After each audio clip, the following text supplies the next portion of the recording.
Legendary actor Michael Caine finds himself at the center of a relentless media storm as journalists bombard him with tough questions and biting criticism. But just when it seems like he's cornered, Caine flips the script in a way no one saw coming, leaving the press and the public utterly stunned. Michael Caine sat under the blinding lights of the press conference, his face calm but his hands slightly trembling under the table. The room was packed. Journalists, photographers, critics, each one holding a pen like a dagger, ready to tear him apart. The questions flew like bullets. "Mr. Caine, people say you're too old to act. What do you have to say? Your last film was a disaster. Shouldn't you just retire? Do you regret staying in Hollywood this long?" Michael listened, nodding, his face unreadable. The cameras flashed, capturing every wrinkle, every tired sigh. He was 90 years old now, a living legend. But today they treated him like an old newspaper, something to be thrown away. He cleared his throat, about to speak, but a journalist interrupted. "They say you're not relevant anymore." The room went silent. Michael exhaled. For the first time in his career, he felt small, like the world had already buried him. He glanced at the exit. The thought crossed his mind. Walk away. Leave it all behind. But something deep inside him refused. And so, with a slow smile, he leaned forward. "Let me tell you a story." The room leaned in. And just like that, Michael Caine had taken control of the scene. "When I was a boy," Michael began, his voice steady, "I grew up in poverty, South London, bombed out streets, nothing but hunger and dreams." The journalists stopped writing. Some of them had never heard this side of him before. "My father was a porter, my mother cleaned houses. Acting? That was a joke to everyone around me. They said, 'Michael, you'll never make it.'" He chuckled, but there was a sadness in his eyes. "But I did make it. I climbed from nothing. I fought for every role, every film, every bit of respect I have today. And now? Now you sit here and ask if I should just disappear?" A young journalist cleared his throat. "Sir, we're just asking if you think it's time." "Let me ask you something," Michael cut in. "How old is wisdom?" The journalist blinked. "You see," Michael continued, "I have lived long enough to see young people become old and the world repeat its mistakes. And if I go now, who will remind you that life isn't just about being young and famous? It's about surviving, enduring." The room was silent. Then, a lone clap. Michael looked up. An older journalist at the back, tears in his eyes, was clapping. The rest of the press shifted uncomfortably, but Michael wasn't finished. "You say I should leave?" he asked softly. "Let me tell you why I can't." The room was heavy with emotion. Some journalists looked at their notes, unsure if they should continue with their attacks. Michael took a deep breath. "The last time I thought about quitting was years ago," he said. "I was filming The Dark Knight. Christopher Nolan sat me down and told me, 'Michael, you are the heart of this film.' But I didn't believe him." He paused, "because I thought people were tired of me." A few heads in the room lowered. Even the harshest reporters had to admit, the man sitting before them had shaped cinema for decades. "Then, one day, I got a letter," Michael continued. "It was from a soldier. He told me that watching me in Zulu kept him going during war. He said, 'You made me believe I could survive.'" Michael swallowed hard. His voice cracked. "That's when I realized, my work is bigger than me." A female journalist wiped her eyes. "So, you ask if I should retire? If I should disappear?" "No." He shook his head. "Because there is someone out there, maybe a young man in a war zone, maybe an old man in a hospital, who still needs to hear my voice." He looked around the room. "And as long as there is one person who still needs hope, I will never stop." The room was dead silent. Then, click. A journalist had stopped taking notes. Instead, he was wiping his own tears. Michael leaned back, his job done. But little did he know, This was only the beginning. The press conference should have ended. The journalists had already asked their cruelest questions, but one last question cut through the silence like a knife. "Mr. Caine, do you fear death?" Michael's body stiffened. The room was dead silent, waiting for his answer. He exhaled slowly, looking at the journalist who had asked it. A young man, maybe 30, with sharp eyes and a voice filled with arrogance. "You're 90 years old. You've lived your life. Aren't you afraid it's all coming to an end?" Michael didn't answer right away. His fingers tapped the table gently. His heartbeat was steady, but something in his chest felt heavier than before. "Afraid?" he finally said. "No." The journalist smirked. "Really? Then what keeps you up at night?" Michael leaned forward. His next words would break the hearts of everyone in the room. "What keeps me up are the people I've lost, the ones I never got to say goodbye to." A deep silence fell over the room. Even the cruelest reporters felt something stir inside them. Because in that moment, Michael Caine wasn't a superstar. He was just an old man with too many ghosts. Michael took a slow breath, his eyes distant. "I've outlived too many people," he said, his voice barely above a whisper. "More than I ever wanted to." He looked up at the crowd of journalists. "Do you know what it feels like to lose friends? To watch the people you love fade away while you're still here?" No one spoke. "I was just a boy when I lost my father. It broke me. Then, years later, I lost my closest friends one by one." His voice cracked slightly. "Sean Connery, Roger Moore, Richard Attenborough, all great men, all gone." He paused, his throat tightening. "And then, I lost my best mate, Bob Hoskins." A few journalists looked down. They remembered the day Hoskins passed. Michael's hands curled into fists on the table. "You think fame protects you from grief? It doesn't.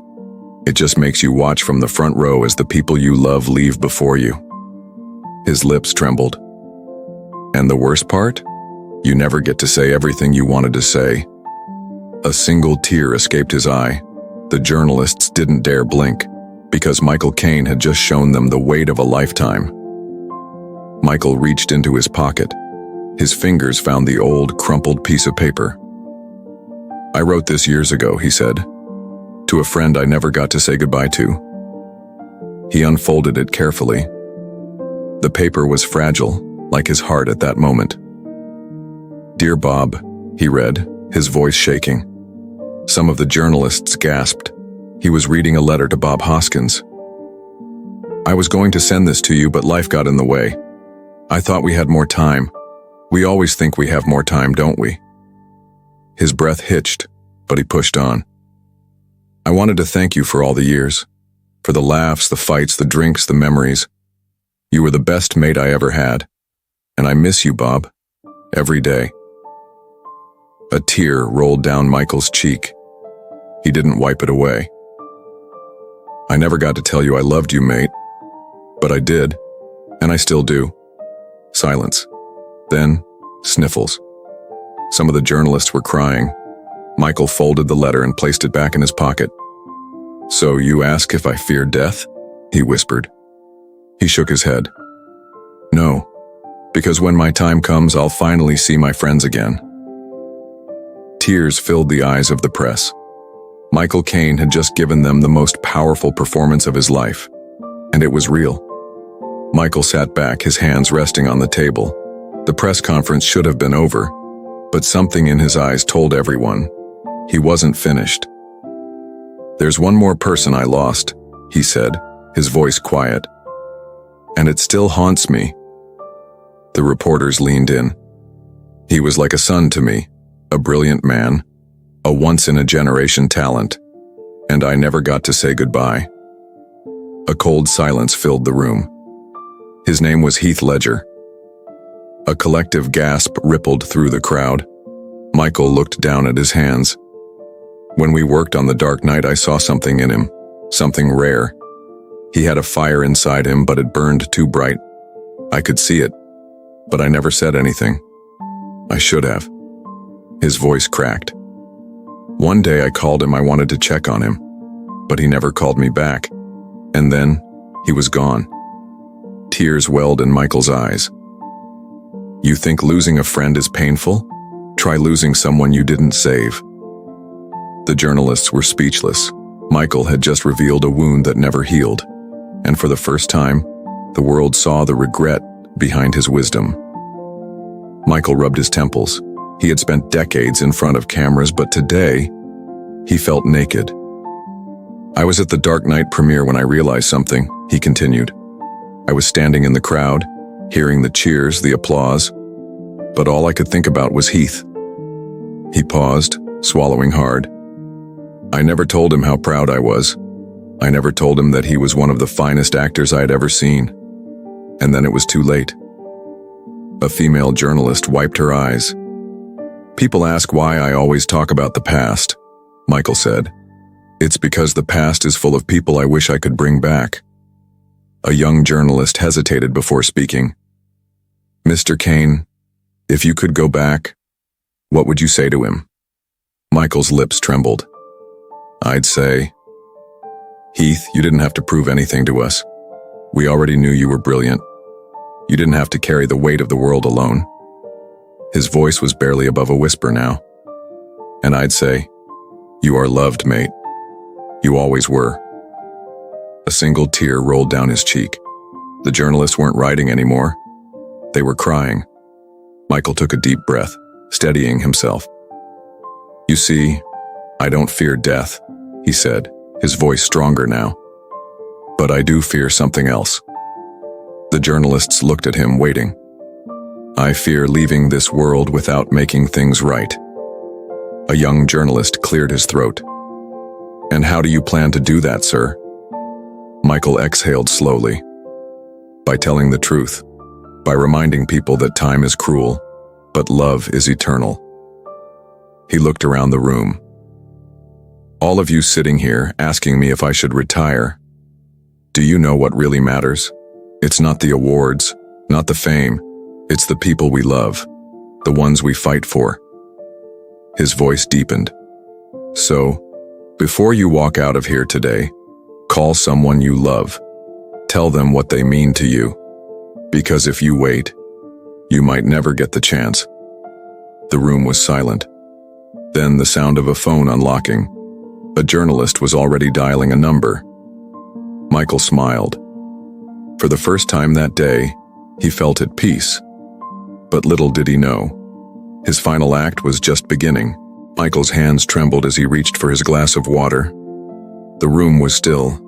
The air felt heavy, thick with emotion. I learned something the hard way, he said, his voice hoarse. Regret is a slow poison. It eats you up from the inside. The journalists were no longer scribbling in their notepads. They just watched him, silent, waiting.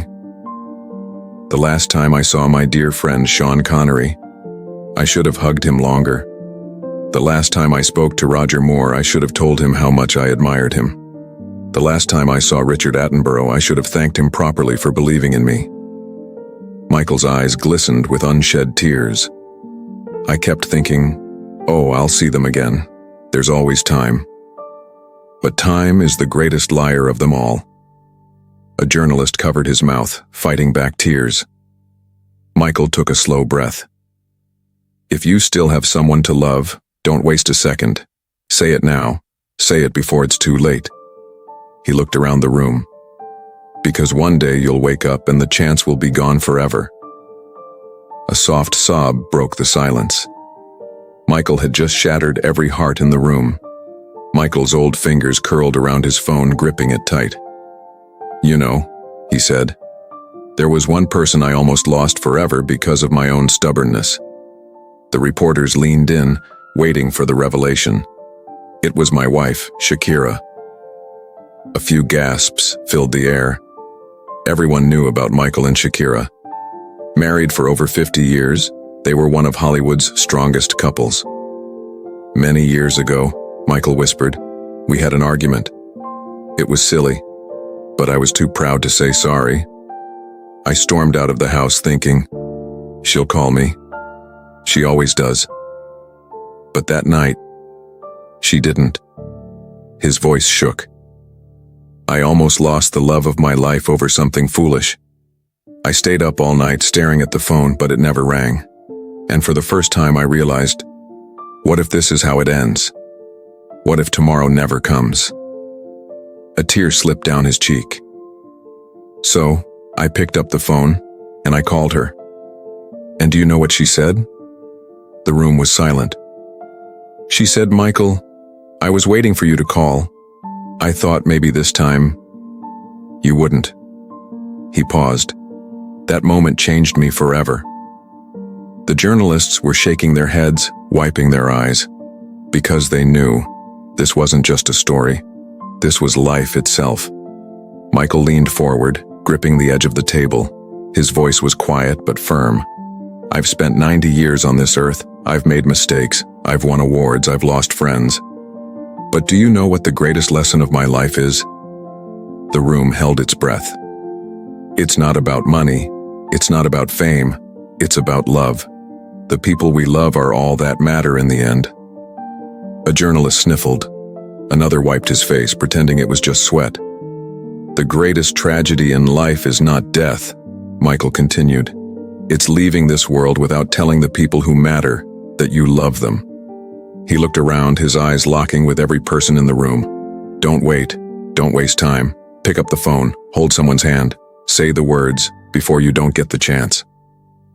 Silence. Then, click. Another journalist put down his pen and picked up his phone. Michael smiled softly. Go on, he said, his voice warm. Make the call. Say what you need to say.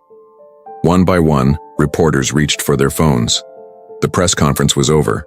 Michael Caine had done something no one expected. He had made the world feel again. The press conference should have ended. The cameras had caught every tear, every painful confession. But Michael wasn't done. I want to tell you about the night I almost lost myself, he said, his voice low. The journalists straightened in their seats. It was years ago. I was filming The Cider House Rules, one of the most beautiful roles of my career. But I was lonely. I was exhausted. And for the first time I felt empty. A young journalist tilted his head. Empty, sir? Michael nodded. I had everything. The money, the fame. But I went back to my hotel room every night and just sat there staring at the walls. He took a deep breath. One night I poured myself a drink, then another, then another. And for the first time in my life I asked myself, what's the point of all this? A few journalists exchanged glances. And do you know who saved me? He asked, his lips trembling. Silence. Michael clenched his fists. My wife, Shakira. She called me that night, and just hearing her voice pulled me back. His voice cracked.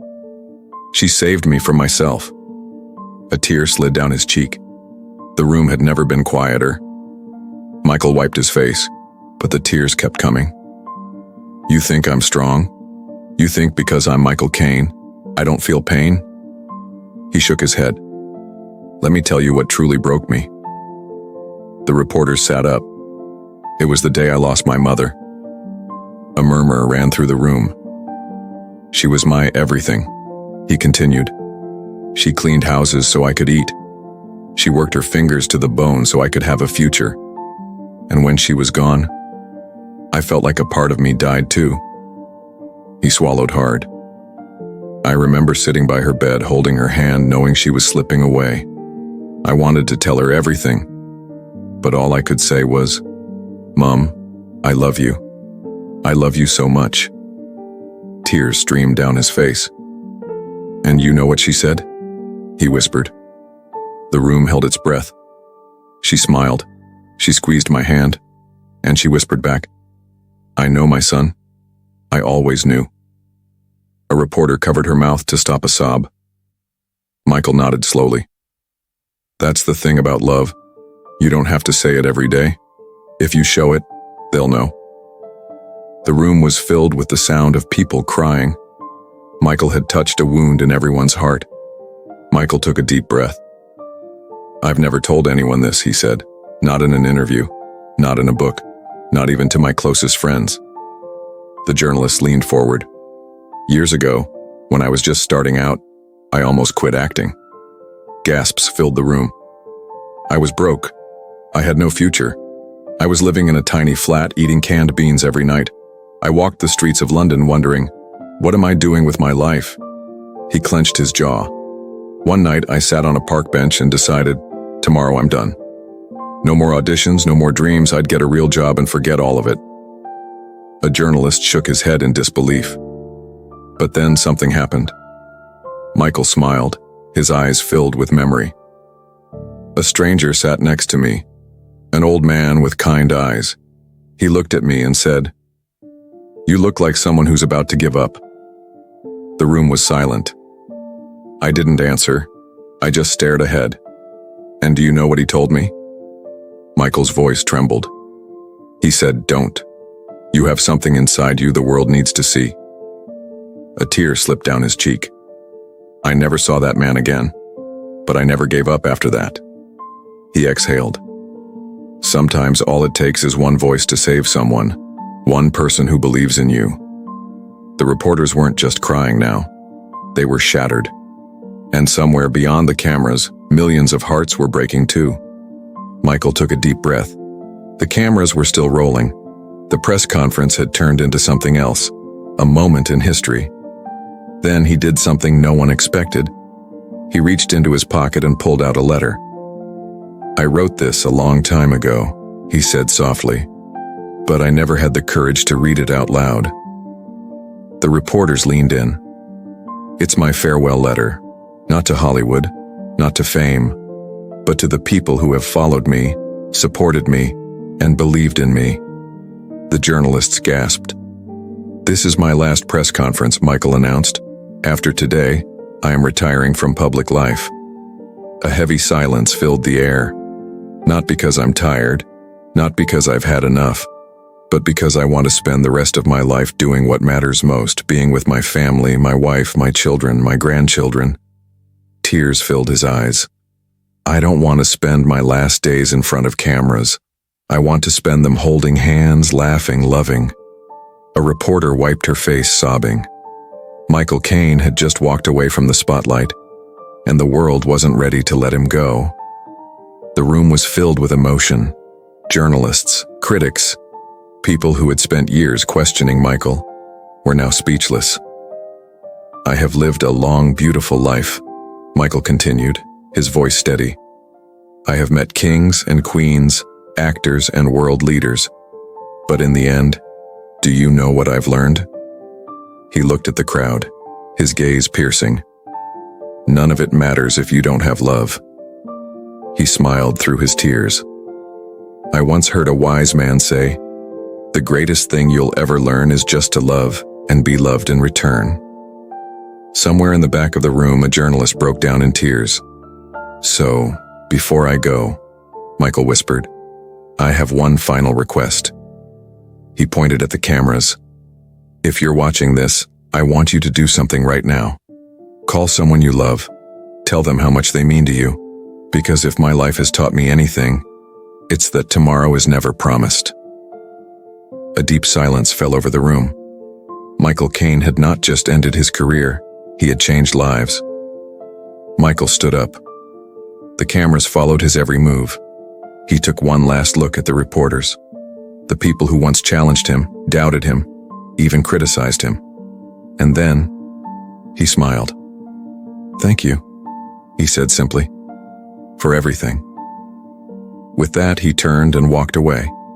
No grand speeches, no dramatic exits, just a man who had lived a full life and was finally ready to go home. The journalists sat frozen. Some were crying openly. Others were calling their loved ones, whispering words they had been too afraid to say before. That night, the world wept. News stations replayed the press conference over and over. Social media flooded with messages of love, regret, and gratitude. And somewhere in a quiet home in London, Michael Caine sat by the fireplace, holding his wife's hand. For the first time in decades, he felt truly free. And he knew this was his greatest performance yet. If you made it this far, I know your heart is heavy. This story wasn't just about Michael Caine, it was about life, love, and the things we should never take for granted. Now I have a request for you. Before you leave, do 3 things. Leave a comment below telling me what touched you the most. I want to hear your thoughts, your memories, your regrets, and your lessons. Like this video if it made you feel something deep inside. Subscribe to my channel because stories like these are meant to be shared and I have more to tell. And most importantly, call someone you love. Right now. Because in the end, that's all that truly matters. Thank you for being here.